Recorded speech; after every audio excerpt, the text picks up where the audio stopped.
Oke, jenis OOP yang pertama yang dibahas di video kedua ini adalah kelas dan objek. Itu dua jenis yang berbeda ya, jangan disatukan.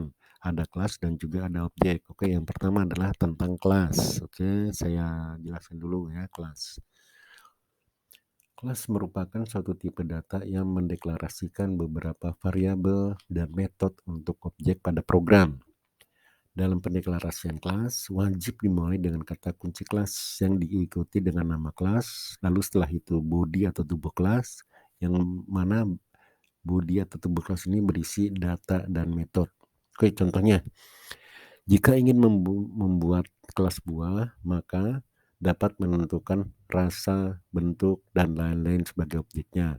Oke, sintaks kelas adalah sebagai berikut. Misalnya nih kelas mobil.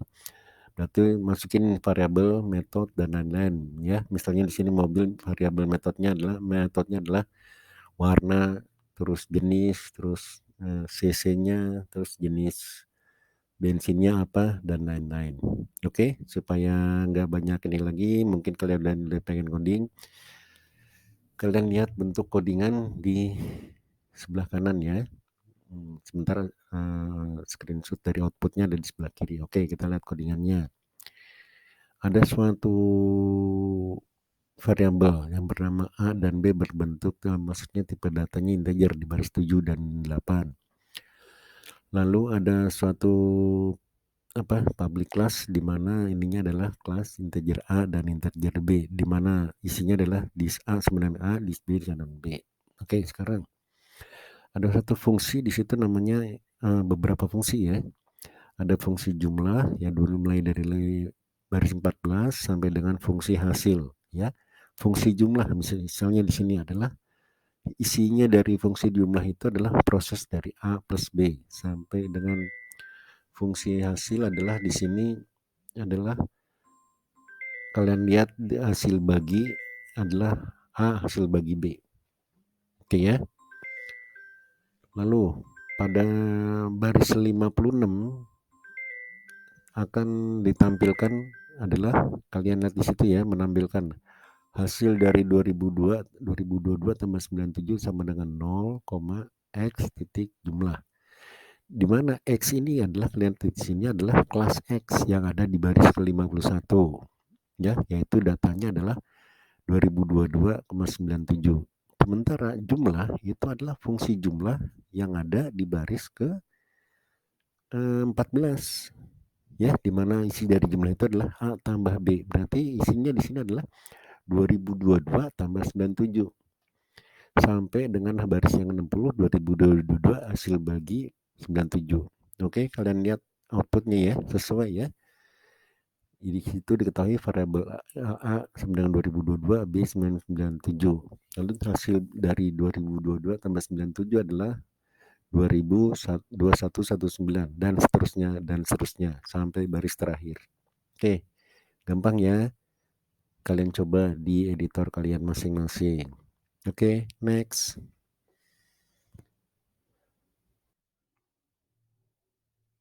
Ya, jenis OOP yang ada di video di depan kalian ini adalah jenis OOP yang bernama objek.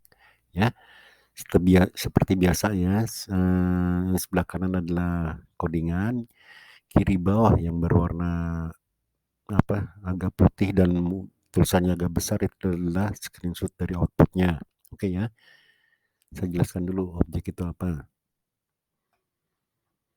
Sebentar ya, objek. Kelas dapat digunakan untuk membuat sebuah objek. Untuk membuat objek, terlebih dahulu harus menginstansiasi suatu kelas dengan salah satu dari cara seperti berikut ini. Nama kelas, lalu diikuti nama objek, lalu new nama kelas, ya. Atau nama kelas diikuti nama objek, lalu diikuti nama kelas, lalu di mana nama kelas ini bisa terdiri atas nilai field 1 adalah nilai 1, field 2 nilai 2, dan seterusnya. Atau bisa juga nama kelas diikuti nama objek adalah new nama kelas, parameter 1, parameter 2, dan parameter seterusnya. Oke ya. Ketika membuat suatu objek dari suatu kelas, maka akan mendapatkan semua member dari kelas tersebut. itu otomatis ya, member kelas tersebut dapat diakses dengan cara mengetikkan titik dan nama member yang bersangkutan. Oke, contohnya langsung codingannya. Kalian lihat di situ ada suatu ini ya, public class yang bernama mobil, di mana mobil ini mempunyai variabel kecepatan dengan tipe data double, bensin, posisi, nama, dan fungsi dari percepat, di mana fungsi percepat ini berisi kecepatan adalah ditambah 10 nantinya, sedangkan bensin dikurangi dengan 5. Itu maksudnya plus sama dengan 10 maksudnya ditambah 10. Oke. Lalu pada baris ke-22 di situ ada mobil titik ada suatu ini maksudnya kelas mobil, lalu dipanggil pabriknya adalah suatu mobil, di mana ini berisi new mobil ya. Lalu ada mobil saya di sini, new mobil, isinya adalah namanya Toyota, kecepatan 0 dan seterusnya dan seterusnya. Lalu pada baris 25 dipanggil nih suatu mobil titik nama, otomatis nama ini adalah nama dari mobil ya, yaitu adalah Toyota. Oke, sekarang kita lihat outputnya ya. Kalian lihat di situ yang pertama tampilannya adalah 0, lalu nama mobil Toyota, lalu berikutnya adalah 29995. Itu dari mana angkanya 2995? Itu ya, itu tadi yang ada pada fungsi percepat di baris ke-12 ya, di mana kecepatan ditambah 10, sementara bensin dikurangi 5. Bensin sendiri adalah 30.000. Kalian lihat di baris ke-23. Oke, gitu ya. Coba ya, gampang kan? Coba di editor kalian masing-masing. Oke, next.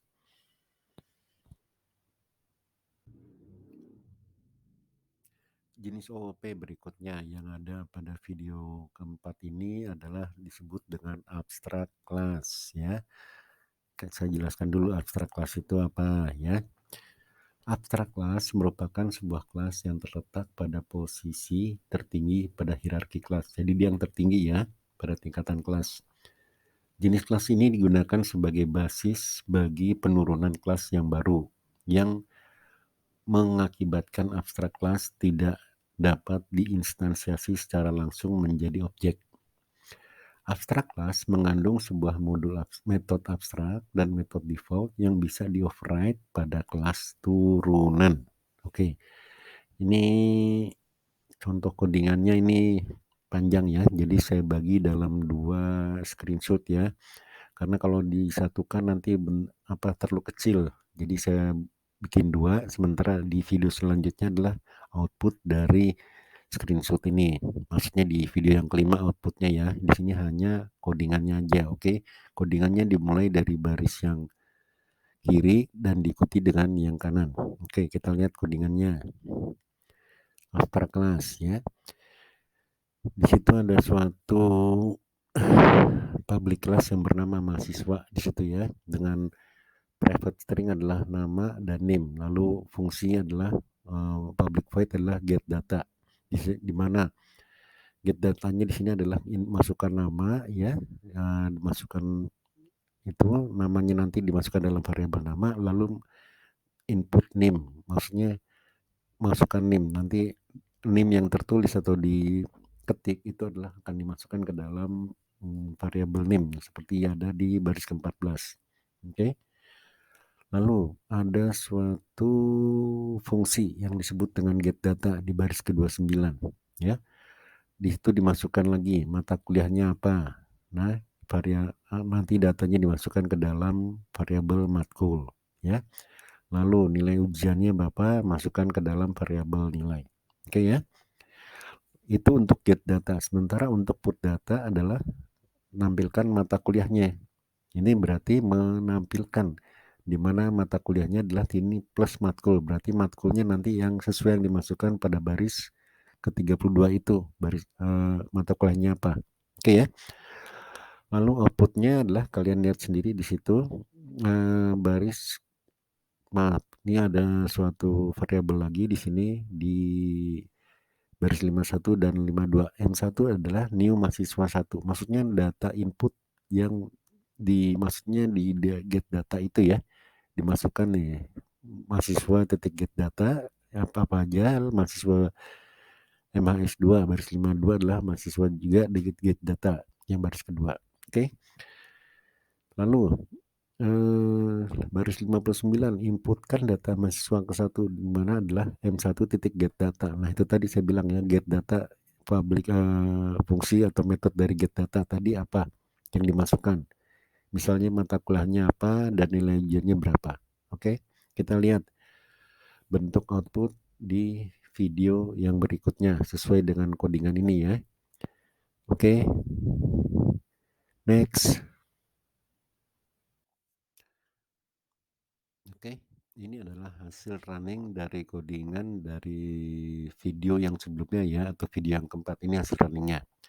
Kalian lihat di situ dari hasil running yang tulisannya berwarna hijau. Di sini berarti saya menginput atau memasukkan dua data mahasiswa. Oke ya. Yang pertama input nama Ferry Kurniawan, input NIM sekian, lalu nilai ujian 85. Yang kedua input nama Abu Bakar Siddiq, input NIM-nya adalah sekian. Oke. Nah, ini data yang sebelah kiri ini adalah berbentuk inputan. Maksudnya berbentuk inputan, saya memasukkan datanya langsung dari keyboard. Sedangkan yang di sebelah kanan yang tulisannya agak berwarna merah ini adalah output dari data yang telah saya masukkan. Maksudnya begini, data mahasiswa 1 ini adalah langsung nama yang diinputkan tadi adalah yang kelihatan yang sebelah kiri, otomatis muncul nama Ferry Kurniawan karena sesuai dengan data masukan yang ada di sebelah kiri ya. Lalu NIM-nya 1234567 dan seterusnya termasuk dengan data mahasiswa 2. Jadi yang sebelah kiri ini data saya inputkan dari keyboard. Nah, di sebelah kanan yang berwarna merah itu adalah tampilannya atau outputnya setelah saya memasukkan data yang ada di sebelah kiri. Itu ya. Gampang. Oke. Kalian coba di editor kalian masing-masing ya. Kalian misalkan tambah data apa aja yang ada dalam data mahasiswa atau nggak usah data mahasiswa, data lain apa misalnya, silakan. Lebih banyak lebih bagus. Oke, next. Jenis OOP yang berikutnya seperti yang terdapat pada video ke-6 ini adalah yang disebut dengan inner class. Oke, saya bacakan dulu ya, inner class itu apa ya.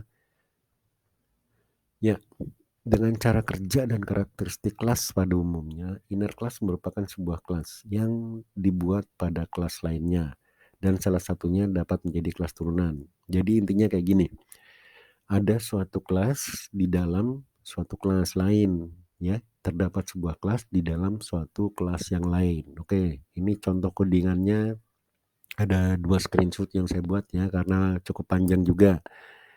Gambar tengah itu saya perkecil, screenshot yang tengah itu codingannya supaya tampilan outputnya yang di sebelah kanan itu kelihatan oleh kalian ya, bentuk outputnya seperti apa. Oke, kita lihat codingannya ya. Di baris ke-13 kalian perhatikan di situ ada satu data namanya 1O, di mana itu adalah new one maksudnya ya. Berarti ada data baru nanti dimasukkan ke one. Lalu baris ke-14 one to OT, new buku sharp 1 to, berarti ini adalah kelas barunya. Nah, ini kelas turunannya nanti karena ada tulisan new buku C sharp. Ini adalah kelasnya adalah buku C sharp ya ininya, dan apa 1 to OT-nya adalah kelas dari turunannya dari buku C sharp ini. Oke, di situ ada volume kubus, di kalian lihat di saya sengaja buat komen supaya kalian mengerti volume kubus isinya adalah sampai baris ke 21. Lalu ada volume balok isinya sampai dengan baris ke 32. Lalu kalian lihat di sini ada suatu public integer. Ini adalah A misalnya apa, yang isi sampai dengan public integer, C isinya apa ya. Lalu kalian lihat di situ bahwa volume kubus adalah A kali A kali A, sementara volume balok A kali B kali C. Kalian lihat outputnya yang sebelah kanan. Masukkan sisi kubus. Nah, Lalu volume kubus adalah 125, masukkan volume sisi kubus itu 5, volume kubusnya adalah ya tadi sisi kali sisi kali sisi, yaitu 5 kali 5 kali 5, jadi 125. Lalu untuk menghitung volume balok adalah kalian lihat di situ sendiri, panjang, lebar, tinggi. Jadi volume baloknya adalah panjang kali lebar kali tinggi ya. Kalian lihat di situ hasilnya adalah 1344. Oke ya. Jika kalian masih bingung silahkan komen di kolom komen ya, komentar. Akan saya respons secepatnya. Oke, kita lanjut ke video yang ke-7.